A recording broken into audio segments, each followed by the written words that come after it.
So how to check YouTube watch time on your PC and mobile?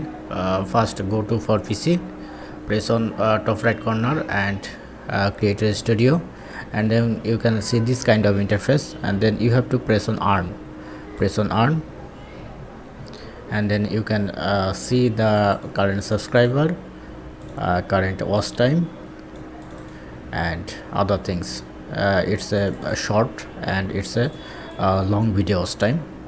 So once it's done, then you can see here a monetization option. So you have to complete this one first. So let's go for mobile now.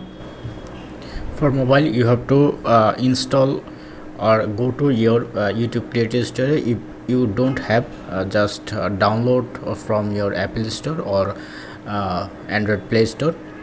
Type YouTube Creator Studio.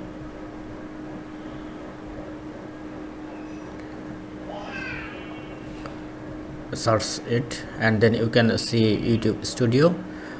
You have to open it, and if you don't have, just install it, and then you see the earn option. You have to press on earn, then you can see here watch time and subscribe. This is how you can easily get it.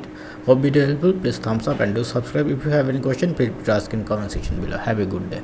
Thank you very much.